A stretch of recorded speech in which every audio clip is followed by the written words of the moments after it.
अच्छा राजू, अब सुन लीजिए। अब मुझे अभी लोग चिल्ला रहे हैं, आपको पता है थोड़े दिन पहले बकरीद पर डिबेट हो रही थी, ठीक है?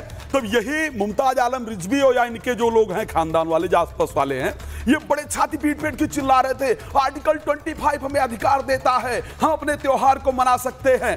आज सोचिए, जबकि वो आर्टिकल 25 कहता है कि हेल्थ और एनवायरनमेंट को ध्यान रखते हुए मना सकते हो। आप लोगों को पता होना चाहिए, आर्टिकल 19 ये स्पष्टता से ये कहता है कि मैं किससे खरीद रहा हूं, क्या खरीद रहा हूं, मुझे वो जानने का अधिकार है, उसका ऑनर कौन है। आर्टिकल 21 कहता है, आर्टिकल 21 कहता है कि मुझे अधिकार है सब कुछ जानने का। सुन लीजिए, हर्ष दहिया जी, हर्ष दहिया जी बोलेंगे, हर्ष दहिया जी बोलेंगे। हर्ष दहिया जी, मुझे आप ये बताइए, मेरा एक सवाल है। नहीं नहीं नहीं, अरे बस करिए, यहाँ पे कोई हल्ला नहीं होगा, हल्ला नहीं। हर्ष दहिया जी, मुझे आप ये बताइए, कहा जा रहा है कि मुसलमानों को खाने कमाने नहीं देंगे क्या, उनकी दुकानों से क्यों आपत्ति है, और ये थूक लगी हुई जो रोटी और जो जूस है उसको मानने को तैयार नहीं है, प्लांटेड खबरें कह रहे हैं, जबकि वो वीडियोस भी सामने आई है।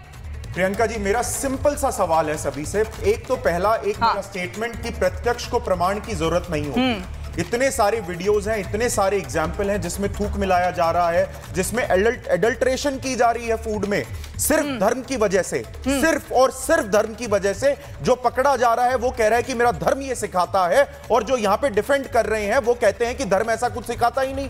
और मैं तो यहां तक कहूंगा कि जो इस तरीके के थूक मिलाते हैं, जो इस तरीके के काम करते हैं, सरकार ऐसा नियम लेके आए, ऐसा कानून लेके आए, इनको कम से कम 7 साल की सजा हो, इनको कानून ही रोक सकता है, ताकि इन पे इतनी कड़ी सजा मिले इनको कि ये इस तरीके की हरकतें ना कर पाए। और दूसरी बात, रिजवी भाई यहाँ पे, ठीक है सर, मैं हर्ष दहिया जी, नहीं मैं मेरे को जान, हाँ, रिजवी भाई साहब कह रहे हैं कि भाई कोई कुछ भी खा ले, कुछ भी खा ले, आप इजराइल के प्रोडक्ट्स को क्यों बॉयकॉट करते हैं? ठीक है, ठीक है, क्यों आपका समाज, हम बाद में जाएंगे।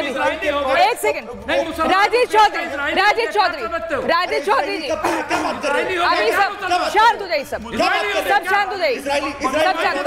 राजेश चौधरी, राजेश चौधरी बोलेंगे, राजेश चौधरी जी, राजेश चौधरी, आप मुझे बताइए, अरे सब आवाज डाउन हो चुकी है, मत करिए। एक सेकंड, एक सेकंड, एक सेकंड, एक सेकंड, राजेश चौधरी बोलेंगे, बीजेपी के बीजेपी प्रवक्ता राजेश चौधरी बोलेंगे, जो कि विधायक भी है। एक सेकंड, राजेश चौधरी को सुन लेते हैं। सर मुझे ये बताइए, इनका ये कहना है कि कावड़ रूट पे अगर दुकानें हैं मुसलमानों की, दुकान खरीद ली किसी मुसलमान ने, अगर उसका कोई संचालक जो है, जो उसको चला रहा है, वो हिंदू चला रहा है, तो उसमें आपत्ति क्या है? ये प्लांटेड खबरें बता रहे हैं इसको। इनको लगता है कि इसमें कोई भी कोई ऐसी बात नहीं है जिस पर कानूनी कार्रवाई होनी चाहिए। देखिए, इस्लाम को मानने वाले लोग हैं, इनको इस्लाम पर अपने पे गर्व है, तो इनको उस गर्व से अपना नाम भी लिखना चाहिए वहां पर।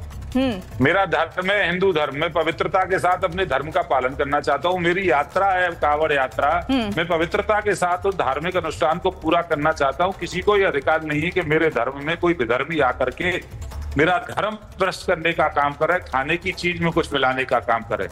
दुनिया ने देखा है, दुनिया ने देखा है किस तरह से रोटियों में मिलावट हो रही है, झूठी रोटी, गटर में सब्जी साफ कर रहे हैं, नाली में सब्जी धो रहे हैं, ये पूरी दुनिया ने देखा। किसी को प्रमाण पत्र देने की आवश्यकता नहीं है।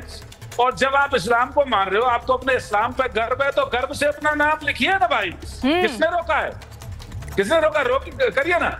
आप इजराइल का विरोध करेंगे, आप जो है जिस समय आपकी ईद होगी तो ये कहेंगे कि हिंदुओं की दुकान से जाकर के सामान मत खरीदो, इस्लाम को मानने वाले की दुकान से सामान खरीदो, तो मेरा धर्म नहीं है क्या? मेरा पवित्रता भंग नहीं होती है क्या? मैं कहूंगा सबको नाम लिखना चाहिए, और अपील करूंगा उन सभी तीर्थ यात्रियों से कि विधर्मियों की दुकान से कोई सामान नहीं, ठीक है, विधर्मियों की दुकान से कुछ ना खरीदा जाए, ऐसा आप राजेश चौधरी कह रहे हैं। फराज किदवई साहब, मैं आपके पास आना चाहूंगी। मुझे आप ये बताइए, गर्व से अपनी पहचान बताइए ना, अपना नाम क्यों छिपाना पड़ रहा है? क्यों अंग्रेजी के अलग अलग शब्द लिख के उसके आगे ढाबा लिखना पड़ रहा है? अगर आपको ग्राहक बुलाने तो अपनी पहचान के साथ बुलाइए, तब उसके बाद पैसा कमाइए। डर किस बात का है? ये धोखाधड़ी क्यों? प्रियंका जी, सबसे पहली बात तो ये है कि आपके शो में एक बहुत ही गलत तथ्य पेश किया गया कि आर्टिकल 19 जो है वो इस बात की इजाजत देता है कि आर्टिकल 19A पहले ध्यान से सुनिए और आर्टिकल 19A को ध्यान से पढ़िए। सुन लीजिए, आर्टिकल 19A की बात की है मैंने, आर्टिकल 19 की बात नहीं। अपनी जानकारी को प्रॉपर दुरुस्त कर लीजिए, उसको पढ़िए, मैं भी दिखा सकता हूँ। समझ में आया? और वो मुझे अधिकार देता है, फ्रीडम ऑफ एक्सप्रेशन मुझे अधिकार देता है, ठीक है? मुझे जीवन जीने का, अपने हिसाब से खाने पीने का अधिकार देता है। आप अच्छी तरीके से पढ़ लीजिए, फिर डिबेट में बोलिए। आर्टिकल 21 मैंने उसको भी कोट किया है। आर्टिकल 21 भी मुझे अधिकार देता है। अगर नहीं पता है तो उसको पढ़ लीजिए, फिर मुझे बताइए। मैं पढ़ करके डिबेट में आया हूं, खाली ऐसे डराने पब्लिक को नहीं आया हूं। ठीक है फराज किद भाई जी। जी प्रियंका जी, ऐसा है कि आर्टिकल 19(1)(a जो बोलता है वो टू freedom of speech and expression की बात करता है।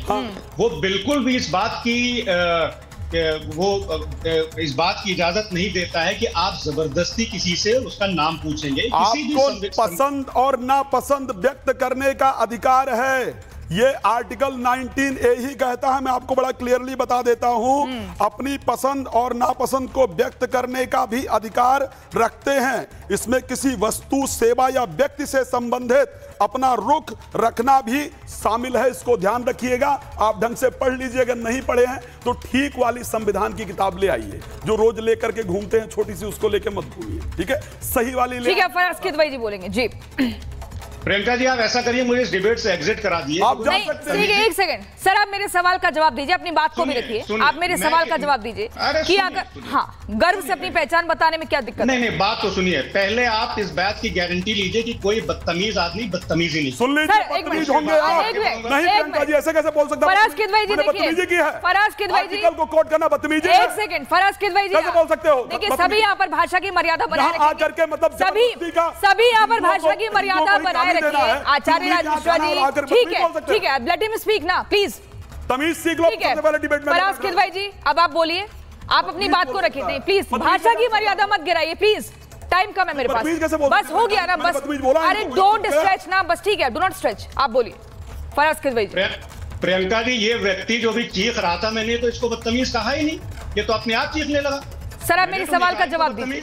सर प्लीज, पर्सनल मत जाइए। पर्सनल नहीं, नो पर्सनल कमेंट्स प्लीज। किसी का नाम नहीं लिया प्रियंका जी, मैंने किसी का नाम नहीं लिया। ठीक है, मैंने कहा कि बदतमीजी रोकिए।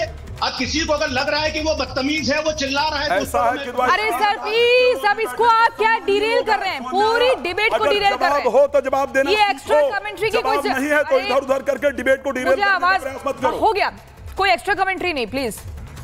आप सुनिए प्रियंका जी, सुनिए। दो सुप्रीम कोर्ट के जजमेंट का मैं जिक्र कर रहा हूं। Justice K S. Puttaswamy versus union of India पढ़िएगा। लंबा समय चला जाएगा अगर उसकी मैं व्याख्या करूंगा।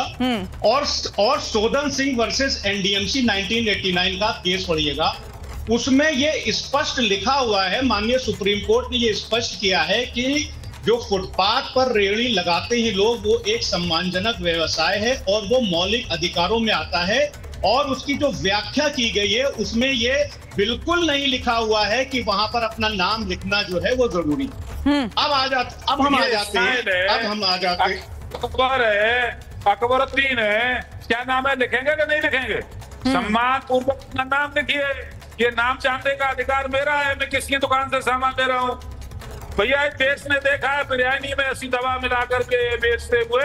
ये देश नहीं पकड़ा है, देश के शासन व्यवस्था नहीं पकड़ा है कि नपुंसक बनाने की दवा बिरयानी में मिला करके बेची जा रही थी।